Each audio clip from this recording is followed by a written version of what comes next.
கரூர் கூட்ட நெரிசலில் பலியான விவகாரத்தில் தவிக தலைவர் விஜய் வழங்கிய 20 லட்சம் ரூபாய் இழப்பீட்டை பெண் ஒருவர் திருப்பிக் கொடுத்த சம்பவம் பரபரப்பை ஏற்படுத்தியிருக்கிறது. கரூரில் தவிக தலைவர் விஜய் நடத்திய மக்கள் சந்திப்பு நிகழ்வில் ஏற்பட்ட கூட்ட நெரிசலில் சிக்கி 41 பேர் உயிரிழந்த நிலையில் பலர் காயமடைந்தனர்.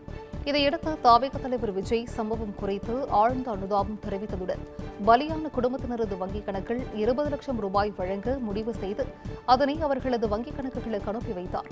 இந்நிலையில் நெரிசலில் உயிரிழந்தவர்களில் ஒருவரான கோடங்கிப்பட்டியை சேர்ந்த ரமேஷ் என்பவரின் மனைவி சங்கவி விஜய் அளித்த 20 லட்சம் ரூபாயை திருப்பி அனுப்பியதாக தெரிவித்துள்ளார்.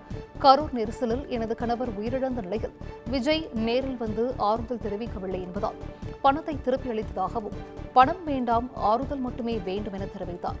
மேலும் சங்கவிக்கு தெரியாமல் அவரது உறவினர்களை தாவிக நிர்வாகிகள் அழைத்துச் சென்று இருப்பதாகவும் கூறியிருக்கிறார். என் பேர் சங்கவி, என்னோட கணவர் பேர் ரமேஷ். அவர் போன மாசம் கூட்ட நெரிசல்ல விஜய் மீட்டிங்க்கு போய் இறந்துட்டாருங்க சார்.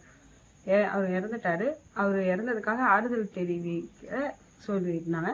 ஆனா அது ஆறுதல் தெரிவிச்சு பணம் எங்களுக்கு கொடுக்குறேன்னு தான் சொல்லுதான். அவர் டைரக்டா எங்களுக்கு ஆறுதல் தெரிவிக்கிறேன்னு தாங்க சார் சொல்லியிருந்தாரு. நாங்க ஆறுதலை தான் சார் பெருசா எதிர்பார்த்தோம். எங்களுக்கு பணம் பெருசு கிடையாது. நாங்க இந்த மாதிரி கூட்டத்துக்கு இன்னைக்கு போகல. அவங்க கூப்பிட்டுருந்தாங்க, நாங்க போகல. ஆனா எங்களுக்கே தெரியாம எங்க பேரை 3 பேர் மிஸ்யூஸ் பண்ணி போயிருக்காங்க. எங்களோட ரிலேட்டிவ்னு சொல்லி அவங்க போயிருக்காங்க. யாருன்னு தெரியல எங்களுக்கு. அவங்களுக்கு ஆக்சுவலா நாங்க யாரையுமே அனுப்பல. ஆனா எங்களோட பேரை அவங்க தவறா உபயோகப்படுத்தி இருக்காங்க 3 பேர். நாங்க ஆறுதலை தான் பெருசா எடுத்தோம். நாங்க ரொம்ப மன உளைச்சல் காலாக்கி இருக்காங்க சார் இன்னைக்கு என்ன. அதனால நான் ஆறுதல் தான் எனக்கு பெருசா எதிர்பார்க்கறேன் சார். நான் பணத்தை எதிர்பார்க்கல. பணத்தினால என் உயிரை, எங்க கணவனோட உயிரை யாராவது திருப்பி கொடுக்க முடியாது சார். இந்த மாதிரி தகவல் எனக்கு வந்துச்சு. என் பேரை மிஸ்யூஸ் பண்ணி போயிருக்காங்க. தகவல் தெரிஞ்சோட நான் போய் பணத்தை ரிட்டர்ன் பண்ணிட்டு வந்துட்டேன்.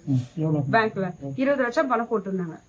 ஆனா அவர் நேர்ல எங்களுக்கு ஆறுதல் தெரிவிச்சு போடுறதான் முதல்ல சொல்லியிருந்தாங்க. அதனால நாங்க அதை பெருசா எடுத்துக்கல. ஆனா 20 லட்சம் பணம் போட்டப்ப சொல்லவும் இல்லை, அவங்க போட்டுட்டாங்க. இன்னைக்கு அவர் நேர்ல வருவாருன்னு எதிர்பார்த்தா அவர் வரல. எங்களை சொன்னாங்க நாங்க நேர்ல வரணும். நாங்களா போக விருப்பம் இல்ல. எந்த கூட்டத்துக்கு என் கூட்டத்துக்கு போய் தான் என் கணவர் இறந்துட்டாரு சார். எனக்கு 20 லட்சம் ரூபாய் பணம் வேணாம்னு சொல்லி திருப்பி அனுப்பிட்டேங்க சார். நான் எப்படி அனுப்பிங்க? பேங்க் மூலியமா ஆர்டிஜிஎஸ் பண்ணி நான் லெட்டர் இன்ஃபார்ம் பண்ணி கொடுத்து என் விருப்பம் எல்லாம் போட்டிருக்காங்கன்னு சொல்லி நான் திரும்பி மேனேஜருக்கு லெட்டர் கொடுத்து ரிட்டர்ன் பண்ணிட்டேங்க சார். இப்ப நீ போய் சந்திச்சது நீங்க என்ன கருதுறீங்க? இப்ப இத்தனை நாள் ஆச்சு. யார் கூட்டிட்டு போனது யாருன்னு தெரியாது. கட்சியில இருந்து வந்திருக்கோம்னு சொல்லி அங்க கூப்பிட்டாங்க. நாங்க வரலன்னு சொல்லிட்டாங்க சார்.